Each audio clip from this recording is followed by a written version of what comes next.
আউযু বিল্লাহি মিনাশ শাইতানির রাজিম বিসমিল্লাহির রহমানির রহিম। সুধী শ্রোতা মণ্ডলী, আসসালামু আলাইকুম ওয়া রাহমাতুল্লাহি ওয়া বারাকাতুহু। সুধী মণ্ডলী, আজকে আপনাদের সামনে একটি গুরুত্বপূর্ণ বিষয় নিয়ে আলোচনা করব। আর এই গুরুত্বপূর্ণ বিষয়টি হলো ফিরকাগত পক্ষপাত ও গোঁড়ামি। আজকে আমরা সবাই জানি যে এই ফিরকাগত মতপার্থক্যের কারণে আমরা এক দল আরেক দলের মধ্যে যে বিভক্তি তা চরম পর্যায়ে পৌঁছে গেছে। একদল আরেক দলকে কাফের ফতুয়া দিতেও আমরা ইতস্তত বোধ করছি না। এর কারণ কি, এর অন্তর্নিহিত কারণগুলো এবং এর সমাধানের পথ কি, আজকে সংক্ষেপে এই কথাগুলোই আপনাদের সামনে বলার চেষ্টা করব ইনশাআল্লাহ। আসেন শুরু করা যাক। এই ফিরকাগত পার্থক্যগুলো কেন আমাদের মধ্যে সৃষ্টি হলো, এটা আমাদের উদ্ঘাটন করা জরুরি। এটা মূলত এই ফিরকাগত পার্থক্যগুলো সৃষ্টি হয়েছে আমাদের নিজেদের মধ্যে কোরআন হাদিস এর বুঝের সংকীর্ণতার কারণে। আমরা অতি সংকীর্ণ মন নিয়ে এগুলো বিশ্লেষণ করেছি, যার ফলে নিজেদের মত এবং পথকে প্রতিষ্ঠা করতে গিয়েই আমরা এই ফিরকাগত পার্থক্যগুলো নিজেদের মধ্যে সৃষ্টি করে ফেলেছি। আসলে কোরআন এবং হাদিস এগুলো এবং রাসূল সাল্লাল্লাহু আলাইহি ওয়াসাল্লাম এদের মধ্যে কোনো তফাৎ পার্থক্য ছিল না, যা আমরা সৃষ্টি করেছি। এর জন্য দায় সম্পূর্ণটাই আমাদেরই। এই ফিরকাগত পার্থক্যগুলো মূলত সৃষ্টি হয়েছে, এক নম্বর হলো কোরআনের কোনো আয়াতের তাফসিরের ক্ষেত্রে মত পার্থক্য সৃষ্টি হয়েছে। যেমন সংক্ষেপে একটা কথা বলা যেতে পারে যে কোরআনের সূরা বাকারার 228 নম্বর আয়াতে বলা হচ্ছে, ওয়ালাহুন্না মিসলুল্লাযী আলাইহিন্না বিল মা'রুফ, নারীদের জন্য ঠিক তেমনি ন্যায়সঙ্গত অধিকার আছে যেমন পুরুষদের জন্য আছে। এখানে ব্যাখ্যা করতে গিয়ে ব্যাখ্যাকাররা নিজেদের মধ্যে বিভেদ সৃষ্টি করেছেন। সেটা হলো এইভাবে যে সম্পদশালী স্ত্রীর উপর তার দরিদ্র স্বামীর ভরণ পোষণ ওয়াজিব। এই নীতির সমর্থনে কোনো ইমাম নিজেদের মতামত ব্যক্ত করেছেন, যেমন আল্লামা ইবনে হাজম এবং জাহিরি। তারা মনেই করেছেন যে স্ত্রী যদি সম্পদশালী হয়, ইনকাম সোর্স যদি স্ত্রীর থাকে স্বামীর না থাকে, সেক্ষেত্রে অবশ্যই স্ত্রীরও স্বামীর ভরণ পোষণ ওয়াজিব। যেমন স্বামীর আয়ের ক্ষেত্রে স্ত্রী যদি আয় উন্নতি না থাকে, সেক্ষেত্রে স্বামীর জন্য ওয়াজিব হয় স্ত্রীর ভরণ পোষণ। কিন্তু অন্যান্য আলেমগণ এই নীতিকে প্রত্যাখ্যান করেছে, তারা এই নীতি মেনে নিতে রাজি হননি। 2 নম্বর, কোনো হাদিসের বিশুদ্ধতার ব্যাপারে ফিকাবিদদের মধ্যে মতপার্থক্য আমরা দেখি। এটা কিন্তু মারাত্মক রূপ ধারণ করেছে, এই বিশেষ করে হাদিসের মতপার্থক্য। কোনো একটা বিষয়ে, গুরুত্বপূর্ণ বিষয়ে তার বিপরীত একটা হাদিস পাওয়া যাবেই। আমাদের হাদিস বিশারদরা বা আমাদের আগেকার জামানার ইসলামিক ব্যক্তিত্বগণ তারা এক এক হাদিসের এক এক রকম ব্যাখ্যা দাঁড় করিয়েছেন এবং তারা এক এক হাদিসকে আমলে নিয়ে এক এক রকম মত এবং পথের সৃষ্টি করেছেন। যেমন সুন্নি ফিকাবিদ কোনো ওয়ারিসের অনুকূলে কোনো প্রকার ওসিয়ত করতে নিষেধ করেছেন। তাদের এই সিদ্ধান্তের ভিত্তি রাসূল সাল্লাল্লাহু আলাইহি ওয়াসাল্লামের একটি হাদিস, যাতে তিনি বলেছেন অন্য ওয়ারিসদের সম্মতি গ্রহণ ব্যতি রেখে বিশেষ কোনো ওয়ারিসের অনুকূলে কোনো প্রকার ওসিয়ত করা যাবে না। কিন্তু শিয়ারা এই হাদিসের বিশুদ্ধতা মানতে অস্বীকার করেছে এবং এ ধরনের যে কোনো ওসিয়ত বৈধ বলে ঘোষণা করেছে। 3 নম্বর, কোনো হাদিসের অর্থ উপলব্ধি ও ব্যাখ্যার ব্যাপারে ফিকাবিদদের মধ্যে মতপার্থক্য সৃষ্টি হয়েছে। যেমন উদাহরণ হিসেবে আমরা বলতে পারি যে একটা হাদিসের কথা, যদি কোনো ব্যক্তি কারো কাছে তার কোনো জিনিস বিক্রি করে এবং ক্রেতা এবং বিক্রেতার মধ্যে যদি সম্পর্ক বিচ্ছিন্ন হয়ে যায়, সেক্ষেত্রে এর সমাধান কি হবে? এ বিষয়ে একটি হাদিস থেকে যে দিক নির্দেশনা পাওয়া যায় তা হচ্ছে যে কোনো ক্রয় বিক্রয়ের ক্ষেত্রে ক্রেতা ও বিক্রেতা পরস্পর বিচ্ছিন্ন হওয়ার পূর্বে তা বাতিল করার অধিকার রাখে। এই হাদিসের অর্থ বুঝতে ফিকাবিদদের মধ্যে মতপার্থক্য দেখা দিয়েছে। ইমাম শাফি রহমতুল্লাহ, ইমাম আহমেদ ইবনে হাম্বল রহমতুল্লাহ ও ইমাম আউজাই রহমতুল্লাহ মনে করেন এক্ষেত্রে উভয় পক্ষের পরস্পর বিচ্ছিন্ন হওয়ার অর্থ শারীরিকভাবে বিচ্ছিন্ন হওয়া। তাই ক্রয় বিক্রয় সম্পর্কিত সাক্ষাৎ শেষ হওয়ার পূর্বে উভয় পক্ষের প্রত্যেকের যে কোনো সময় এই ক্রয় বিক্রয় বাতিল ঘোষণা করার অধিকার আছে। পক্ষান্তরে ইমাম আবু হানিফা রহমতুল্লাহ ও ইমাম মালিক রহমতুল্লাহ মনে করেন হাদিসের ভাষার অভিপ্রায় হচ্ছে উভয় পক্ষের পারস্পরিক বিদায়ী সম্ভাষণ জানানো। এতে তাদের মতে ক্রয় বিক্রয় যথারীতি চূড়ান্ত হয়ে যাওয়ার ক্ষেত্রে দুই পক্ষের কোনো এক পক্ষ পরে তা বাতিল করার অধিকার রাখে না।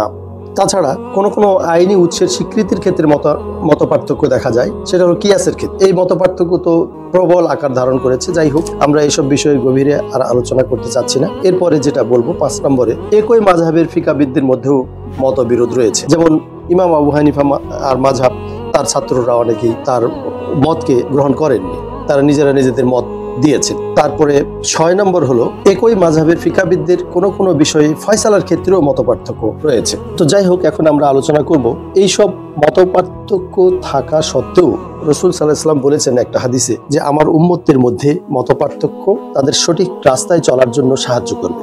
এই কথাটা আমরা যদি মেনে চলতাম তাহলে কিন্তু আমরা দুই মতের মধ্যে সমন্বয় সাধনের চেষ্টা করতাম, কিন্তু আমরা তা না করে নিজেদের মধ্যে বিবাদে লিপ্ত এবং একজন অন্যজনকে গালমন্দ ইত্যাদি করতেও ইতস্তত বোধ করি না। আমরা এই মতপার্থক্য থাকা সত্ত্বেও কিভাবে আমরা নিজেদের মধ্যে সমন্বয় করে চলতে পারি, তার প্রধান সমাধান হলো ইসলামী শিক্ষা ও তার মর্মবাণী এবং ইসলামী আইনের দর্শনের ক্ষেত্রে কোরআনের নস সমূহকে প্রথম ভিত্তির মর্যাদা দিতে হবে। এটা নাম্বার 1 আমাদের জন্য, যেটা ইসলামী শিক্ষা ও তার মর্মবাণী এবং ইসলামী আইনের দর্শনের ক্ষেত্রে কোরআনের নস সমূহকে, আইন সমূহকে প্রথম ভিত্তির মর্যাদা দিতে হবে। এক্ষেত্রে চিহ্নিত করতে হবে যে আয়াতের আবশ্যিক বিষয়ের নির্দেশগুলি, তারপরে সিদ্ধান্ত নিতে হবে কোনটি স্বেচ্ছামূলক, কোনটা আবশ্যিক নয়, আর 3 নম্বরে যেটা করতে হবে সেটা হলো কোনটি নীতিমূলক। শুধুমাত্র কিছু কথা বলা হয়েছে কোরআন শরীফে, সেটা আবশ্যিক করা হয়নি। তাহলে আমরা এখানে কোরআনের নীতি গ্রহণের ক্ষেত্রে আমরা 3টি উপায় পেলাম। সেটা হলো একটি হলো যে আয়াতের আবশ্যিক নির্দেশগুলি আমাদের অবশ্যই মেনে চলতে হবে, আর স্বেচ্ছামূলক যেটা, এটা আমরা মানতেও পারি, আবার না মানলেও কোনো অপরাধ হবে না। আর কোনটা নীতিমূলক, নীতি মানে যেটা অবস্থার পরিবর্তনের ক্ষেত্রে সেটা পরিবর্ধন হতে পারে। 2 নম্বর হলো সুন্নাহ বা হাদিসের সেই সব অবশ্য পালনীয় নসসমূহ গ্রহণ করতে হবে যার বিশুদ্ধতা সম্পর্কে বিভিন্ন মাযহাবের পুরোপুরি ঐক্যমত্য এবং যা কোরআনের সাথে সাংঘর্ষিক নয়। তাহলে 2 নম্বর যেটা আমরা করতে পারি সেটা হলো যে সুন্নাহ বা হাদিসের ক্ষেত্রে আমরা অবশ্য পালনীয় নিয়মসমূহ গ্রহণ করতে হবে যার বিশুদ্ধতা সম্পর্কে কোনো মাযহাবের কোনো মতপার্থক্য নাই, ঐক্যমত্য রয়েছে এবং যা কোরআনের সাথে সাংঘর্ষিক নয়। গুরুত্বপূর্ণ বিষয়, যেহেতু আমরা হাদিস দিয়েই নিজেদের মধ্যে দ্বন্দ্বে লিপ্ত, তাই আমাদের উচিত হবে সেই সব অবশ্য পালনীয় নিয়মগুলো পরিপালনের জন্য হাদিসের সেই অংশটুকুই আমরা নিতে পারি যে অংশে কোনো মাযহাবের মধ্যে কোনো মতপার্থক্য নাই এবং কোরআনের সাথে সাংঘর্ষিক নয়। 3 নম্বর হলো আর অন্যান্য সুন্নাহ যেগুলো থাকবে, আমাদের যে সুন্নাহগুলা মধ্যে মতপার্থক্য রয়েছে তার অর্থাৎ সাধারণ শিক্ষা ও আইনগত নজির হিসাবে ফিকাহবিদদের মধ্যে মতানৈক্য বিদ্যমান, তা এমনভাবে গ্রহণ করতে হবে যেন বিবেক বুদ্ধির পরিপন্থী বলে মনে না হয়। অর্থাৎ যেসব হাদিস আমাদের সমস্ত মাযহাবের মধ্যে ঐক্যমত রয়েছে এবং কোরআনের সাথে সাংঘর্ষিক নয়, সেগুলো অবশ্যই আমাকে পালন করতে হবে। আর যেসব হাদিসের মধ্যে মাযহাবের মধ্যে মতপার্থক্য রয়েছে সেগুলো কেবলমাত্র আমরা সেইটি গ্রহণ করতে পারি যেটা আমাদের বিবেক বুদ্ধির পরিপন্থী কাজ করবে না বা বিজ্ঞানের পরিপন্থীও হবে না। ইসলামী শরীয়তের বিশুদ্ধ রায়ত সমূহ সর্বদাই বিবেক বুদ্ধির ফয়সালার সাথে সামঞ্জস্যপূর্ণ হয়ে থাকে। এটা ইমাম ইবনে তাইমিয়া এই কথাটা বলেছেন। তাই সুধী মণ্ডলী, আমাদের বিবেক বুদ্ধির পরিপন্থী কোনো হাদিস বা বিজ্ঞানের পরিপন্থী কোনো হাদিস সেটা গ্রহণ করার ক্ষেত্রে সাবধান থাকতে হবে। 4 নম্বর, প্রাচীনকালের ফিকাহবিদদের সিদ্ধান্ত ও ফতুয়ার মধ্য থেকে এমন সব সিদ্ধান্ত ও ফতুয়া বাছাই করে নিতে হবে যা আমাদের আধুনিক সমাজের চাহিদা পূরণ করে এবং জনস্বার্থ তথা ন্যায় ও সাম্য নীতির সাথে সামঞ্জস্যপূর্ণ হবে। আজ থেকে 1200-1300 বছর আগে যেসব বড় বড় আলিমগণ বিভিন্ন রকম ফতুয়া দিয়েছেন, সেই ফতুয়াগুলা আমাদেরকে দেখতে হবে যে এগুলা এই জামানার চাহিদা পূরণ করে এবং জনস্বার্থ তথা ন্যায় ও সাম্য নীতির সাথে সামঞ্জস্যপূর্ণ। এগুলো এমন পরিকল্পনা যার মাধ্যমে মুসলমানদের বিভিন্ন মাযহাবের মধ্যে ঐক্য ও সংহতি সৃষ্টি করা সম্ভব। কারণ আমরা সকলেই জানি ইসলাম ঐক্য, সংহতি, ভ্রাতৃত্ব ও উদারতার আদর্শ, বিভেদ, বিচ্ছিন্নতা, উপদলীয় মানসিকতা ইসলাম অনুমোদন করে না। ইসলাম সবসময় ঐক্যবদ্ধ থাকার শিক্ষা দেয়। যেমন আমাদের জামাতে নামাজ পড়ার ক্ষেত্রে আমাদের ঐক্যবদ্ধ থাকার তাগিদ দেওয়া হয়। শুক্রবারে জুমার নামাজ পড়ার ক্ষেত্রে একটা বড় জামায়াত এবং বড়ভাবে ঐক্যবদ্ধ হওয়ার তাগিদ দেওয়া হয়। তারপরে ঈদের নামাজ বছরে 2 বার, সেখানেও বড় জমায়েতের তাগিদ দেওয়া হয়, ঐক্যবদ্ধ থাকার তাগিদ দেওয়া হয়। তারপরে আমাদের তাগিদ দেওয়া হয় হজ মৌসুমে হজ করার এবং সেখানে পৃথিবীর মধ্যে সবচেয়ে বড় জমায়েতে আমাদেরকে ঐক্যবদ্ধ থাকারই তাগিদ দেওয়া হয়। এখানে কোরআনের একটি আয়াত সূরা আল আনআমে বলা হয়েছে 159 নম্বর আয়াতে, ইন্নাল্লাযীনা ফাররাকু দীনাহুম ওয়া কানু শিয়াবান লাস্তা মিনহুম ফি শাইইন। যারা নিজেদের দিনে দল উপদল সৃষ্টি করে, আলাদা আলাদা গোষ্ঠী কায়েম করেছে, নিশ্চিতভাবেই তুমি তাদের এ ধরনের কোনো কাজের অংশীদার নও। আল্লাহ তাআলা তার রাসূল সাল্লাল্লাহু আলাইহি সাল্লামকে এই কথা বলেই আমাদেরকেও বুঝিয়ে দিয়েছেন যে আসলে যারা নিজেদের দিনের মধ্যে দল উপদল সৃষ্টি করবে, সংঘবদ্ধ থাকবে না, তাদের কোনো কাজের অংশীদার আমাদের রাসূল বা আল্লাহ তাআলা কেউই নন। তাই আমাদের সাবধান থাকতে হবে এবং ঐক্যবদ্ধ থাকার প্রক্রিয়া অব্যাহত রাখার চেষ্টা করতে। আর আমরা আসলে এখানে কয়েকটি বিষয় সম্পর্কে জানা দরকার। আইনের প্রকৃত উদ্দেশ্যের উপলব্ধিহীনতা আমাদের মধ্যে এই আরেকটা কাজ, যে আইনের যে প্রকৃত উৎস, এই উৎস সম্পর্কে আমাদের উপলব্ধিহীনতা দূর করতে হবে। শরীয়তের যে বিধান কোনো কারণের উপর ভিত্তিশীল, উক্ত কারণের অবর্তমানে তা আপনা থেকেই বিলুপ্ত হয়ে যায়। স্থান ও কালের পরিবর্তনের সাথে সাথে আইনেরও পরিবর্তন ঘটে, এগুলি আমাদের মেনে নিতে হবে। আজ থেকে 1200 বছর আগে আমাদের আলিমগণ যে মতামত ব্যক্ত করে গেছেন, সেই মতকেই আঁকড়ে পড়ে থাকতে হবে এমন কথা সেই আলেমগণও বলে যাননি। আমাদের সেই আলেমদের কথাও আমরা মানি না, আমরা আল্লাহর কথাও মানছি না, আমরা রাসূলের কথাও মানছি না। না মেনে আমরা দল উপদল সৃষ্টি করেছি। উদাহরণস্বরূপ, সময়ের পরিবর্তনের সাথে সাথে যে নিয়ম কানুনও কিছু পরিবর্তন হয়, তা আমরা এই সূরা আত-তাওবার 60 নম্বর আয়াত থেকে বুঝতে পারি। সূরা আত-তাওবার 60 নম্বর আয়াতে সাদাকার কথা বলা হচ্ছে। সাদাকা কাকে দিতে হবে? এখানে 8টি খাতের কথা বলা আছে। সাদাকার 8টি খাতের মধ্যে একটি খাত হলো মুআল্লাফাতুল কুলুব, অর্থাৎ যাদের মন জয় করার উদ্দেশ্য থাকে তাদেরকে জাকাতের অর্থ দেওয়া যেতে পারে। এই 8 খাতের মধ্যে একটি খাত এটি, এবং এই খাতটি রাসূল সাল্লাল্লাহু আলাইহি সাল্লামের জামানায় এই খাতের তিনি জাকাতের অর্থ প্রদান করতেন মুসলিমদেরকে। তখন দেওয়া হতো এই কারণে যে তখন মুসলিমের সংখ্যা কম ছিল এবং তাদেরকে দেখে যেন অন্যরা শিখতে পারে এবং তাদের মধ্যে যেন আগ্রহ সৃষ্টি হয়। সেই জন্য রাসূল সাল্লাল্লাহু আলাইহি সাল্লাম এই সূরা বাকারার 60 নম্বর আয়াতে মুআল্লাফাতুল কুলুবের হিসাবে একটি অংশ, জাকাতের একটি অংশ মুসলিমদেরকে প্রদান করতেন। কিন্তু পরবর্তীতে যখন ওমর রাদিয়াল্লাহু তাআলা আনহুর সময় ইসলাম বিশ্বব্যাপী বিজিত হলো এবং পারস্য, রোম থেকে শুরু করে সমস্ত জায়গা, মিশর পর্যন্ত বিজিত হলো, ইসলামের করতলে আসলো, তখন তো প্রচুর মুসলিম মুসলিম ইসলামের ছায়াতলে প্রবেশ করেছিল। তখন ওমর রাদিয়াল্লাহু তাআলা আনহু এই অংশটি, রাসূল সাল্লাল্লাহু আলাইহি সাল্লামের করা এই প্র্যাকটিসটি তিনি বন্ধ করে দিয়েছিলেন। কারণ এইভাবে দিতে গেলে হয়তো ইসলামী সালতানাত সেটাই ক্ষতিগ্রস্ত হয়ে পড়বে এবং এত বড় যত লোক এই ইসলামের মধ্যে প্রবেশ করছে তাদের সকলকে হয়তো অ্যাকোমোডেট করা তাদের পক্ষে সম্ভব ছিল না। তাই সময়ের পরিবর্তনের সাথে সাথে এই নিয়মটিও পরিবর্তিত হয়েছিল।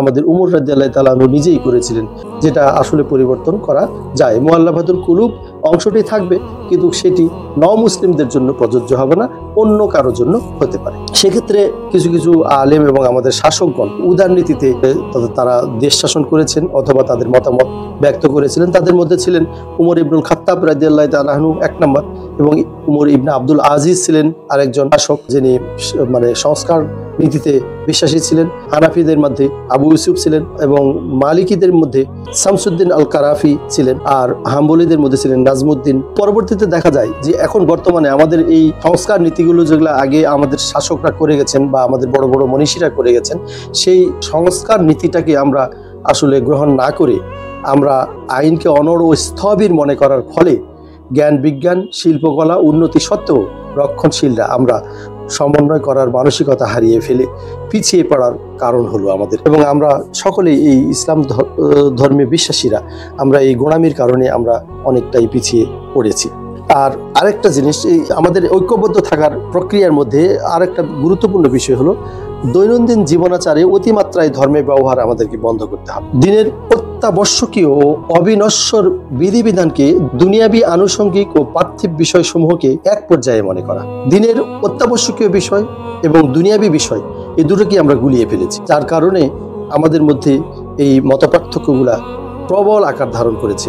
যেমন আজকের ওলামারা অনেকেই গুরুত্বহীন বিষয়কে অতি গুরুত্বপূর্ণ মনে করে, যে বিষয়টি আসলে দিনের সাথে কোনো সম্পর্কই নেই।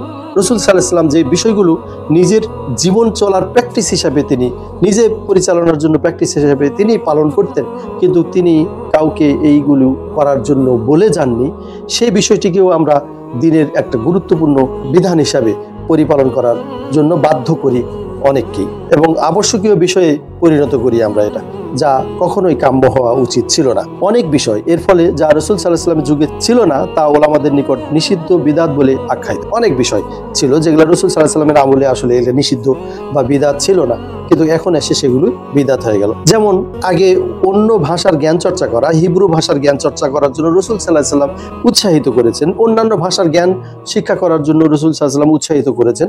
কিন্তু পরবর্তীতে এসে দেখা গেল যে আমাদের কিছু আলেম ফতোয়া দিয়ে বসলেন যে অন্য ভাষার জ্ঞান অর্জন করা হারাম। যেমন ইংরেজি শিক্ষা করা হারাম, ব্রিটিশ আমলে ব্রিটিশ সময়ে আলেমগণ অনেকে ফতোয়া দিতেন ইংরেজি জ্ঞান শিক্ষা করা হারাম, শুধুমাত্র আরবি জ্ঞান অর্জন করাটাই হলো সওয়াবের কাজ, আর অন্যান্য জ্ঞান অর্জন করা কোনো সওয়াবের কাজ নাই। তারপরে অন্য ধর্মের কিতাব অধ্যয়ন, তাদের সম্পর্কে জানা, এই জিনিসটাও আমরা অনেকেই পাপের মধ্যে গণ্য করি, যা আসলে কখনোই কাম্য হওয়া উচিত ছিল না। যে অন্য ধর্মের বই, যেমন আহলে কিতাবদের বই পড়া, বাইবেল অধ্যয়ন, যা যেমন ইয়া আহলিল কিতাব বলে কতবার বলা হয়েছে, মুশরিকদের কিতাব সম্পর্কে কতবার বলা হয়েছে, যেগুলো অধ্যয়ন করে আমাদের জ্ঞান চর্চা জরুরি ছিল, কিন্তু সেগুলি আমরা না করে সেগুলিকে পাপের কাজ বলে মনে করতাম। হ্যাট পরিধান করা, যেমন মাথায় টুপি পরা, এগুলোকে আমরা খারাপ মনে করি। আসলে হ্যাট পরিধান করা এটা ধর্মের কোনো বিষয় না, যা আমরা ধর্মের বিধিবিধানের মধ্যে ফেলে দিই। টাই পরিধান করা, এখানে টাই পরিধান নিয়ে বিভিন্ন গ্রুপিং সৃষ্টি হয়েছে, যা কখনোই কাম্য ছিল না। কেউ বলছেন টাই পরা হারাম, কেউ বলছেন টাই পরা হারাম না। এই নিয়ে আমাদের মধ্যে দ্বন্দ্ব বিভেদ সৃষ্টি হয়েছে। সুধী মণ্ডলী, আমরা এখনো যদি নিজেদেরকে কারেক্ট করতে পারি, আমরা তাহলে আবারও ঐক্যবদ্ধভাবে মুসলিম জীবনযাপন পরিচালনা করতে পারবো নিজেদের মধ্যে, এবং আমরা নিজেরা এই ঝগড়া বিবাদ এবং অনেক দূরে অবস্থান করতে পারবো, যদি আমরা রাসূল সাল্লাল্লাহু আলাইহি ওয়াসাল্লামের এই হাদিসটি পরিপালন করে চলতাম। রাসূল সাল্লাল্লাহু আলাইহি ওয়াসাল্লাম নিজেই নিজের কথার সংস্কার করেছেন, এবং কোরআনেও এই নির্দেশনাগুলো আছে যে সময়ের পরিবর্তনের সাথে সাথে নির্দেশনারও কিছুটা উন্নতি হয়েছে, নির্দেশনারও কিছু পরিবর্তন হয়েছে, যা আমরা কোরআনের আয়াত থেকে পাই।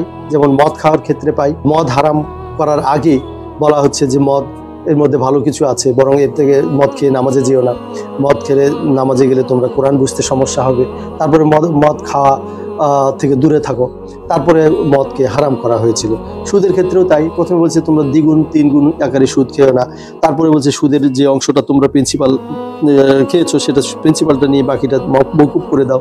তারপরে একবারে সুদকে হারাম বলে আয়াত নাজিল করা হলো। এখানে একটা হাদিসও আমরা রাসূল সাল্লাল্লাহু আলাইহি ওয়াসাল্লামের জীবনচিত্রও আমরা এখানে দেখতে পাই, যে হাদিসটি আমার কাছে খুবই গুরুত্বপূর্ণ মনে হয়।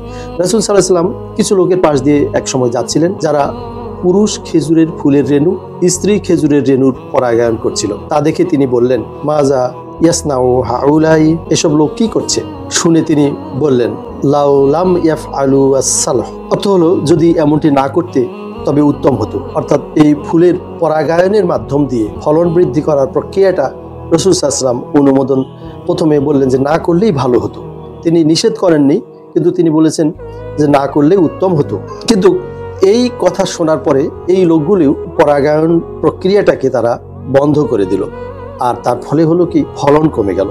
আর ফলন কমে যাওয়ার ফলে এই লোকগুলো রাসূল সাল্লাল্লাহু আলাইহি সাল্লামের কাছে গিয়ে বললেন, ইয়া রাসূলুল্লাহ, আজকে আমাদের এই পরাগায়ন বন্ধ হওয়ার কারণে আমাদের ফলন কমে গেছে। তখন রাসূল সাল্লাল্লাহু আলাইহি সাল্লাম তাদেরকে বললেন, আমিও মানুষ, আমি যখন তোমাদেরকে দিনের ব্যাপারে কোনো নির্দেশ দান করি তখন তোমরা সেই অনুযায়ী কাজ করবে, আর যখন পার্থিব বিষয়ে কোনো নির্দেশ দান করব সেক্ষেত্রে আমিও একজন মানুষ, তোমরা পার্থিব বিষয়সমূহ ভালো জানো। এটা সহিহ মুসলিম 7ম খণ্ডে পৃষ্ঠা নম্বর 195। তো রাসূল সাল্লাল্লাহু আলাইহি সাল্লাম এখানে মানুষগুলোকে কি বললেন, আমি পার্থিব বিষয়ে যেসব কথা বলি সেগুলোর মধ্যে হয়তো আমিও মানুষ হিসাবে আমার ভুল হতে পারে, কিন্তু দিনের ব্যাপারে তা তোমাদের পালন করা আবশ্যকীয়। কিন্তু দুনিয়াবী ব্যাপারে আমি যা বলবো সেখানে আমিও মানুষ, সেক্ষেত্রে তোমরা তোমাদের পার্থিব বিষয়সমূহ তোমাদের বিষয়টি তোমরাই ভালো জানো। রাসূল সাল্লাল্লাহু আলাইহি ওয়াসাল্লাম এই কথাটাই বললেন। অতএব এই কথা ভালোভাবে উপলব্ধি করা দরকার যে পার্থিব বিষয়ে ইসলাম কেবল তখনই হস্তক্ষেপ করে যখন তা দ্বীনের সাথে সম্পর্কিত হয়। এখানে দ্বীন অর্থ ঈমানের আরকান হাকাম, আল্লাহর একত্ববাদ, ইবাদতসমূহ, নৈতিকতার মূলনীতি, পারস্পরিক আদান প্রদান, লেনদেন ইত্যাদি। বাকি সব ক্ষেত্রে হাদিসটি মুসলিমদেরকে স্বাধীন করে দেয়, কারণ সময়ের এবং স্থানের পরিবর্তনে তা পরিবর্তনের প্রয়োজন পড়ে, যে বিষয়টি আমরা বুঝতে চেষ্টা করি না। যা দিন ও ধর্মের প্রাপ্য তা দিন ও ধর্মকে দেবে, আর যা পৃথিবীর প্রাপ্য তা পৃথিবীকে দেবে। মুসলমানদের দুটি পথ, একটি হলো অজ্ঞতাপূর্ণ অন্ধ অনুকরণের পথ, যার শেষ মঞ্জিল হচ্ছে অন্ধকার, অজ্ঞতা ও ধ্বংস। আর দ্বিতীয় পথ হচ্ছে সালফে সালেহিনদের পথ, যা জ্ঞান, গভীর জ্ঞানের আলো এবং জীবনের শক্তির উৎস ও অত্যুজ্জ্বল দীপ্তির দিকে নিয়ে যায়। সুধী মণ্ডলী, আজকে আমরা কয়েকটি গুরুত্বপূর্ণ বিষয় সম্পর্কে আপনাদের সামনে উপস্থাপন করেছি। যদি এই বিষয়গুলো আমরা বুঝতে চেষ্টা করি, তাহলে আমাদের মধ্যে ইনশাআল্লাহ কোনো মতবিরোধ, মতপার্থক্য সৃষ্টি হবে না। আমাদের আলিমগণ এবং আমরা সকলেই যারা দ্বীনের সম্পর্কে জ্ঞান জানি, তারা সার্বজনীন হয়ে উঠি, একটা পক্ষ নিয়ে আর একটা পক্ষকে ঘায়েল করার মানসিকতা পরিত্যাগ করি এবং আমরা নিজেদের সংশোধনের মাধ্যম দিয়ে সঠিক ইসলাম মানুষের কাছে উপস্থাপন করি।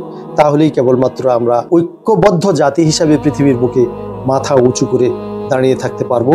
অন্যথায় দিন দিন ধ্বংস থেকে ধ্বংসের অতল গহ্বরে তালিয়ে যাব বলার অপেক্ষা রাখে না। ওমা আলাইনা ইল্লাল বালাগ। আসসালামু আলাইকুম ওয়া রাহমাতুল্লাহি ওয়া বারাকাতুহু।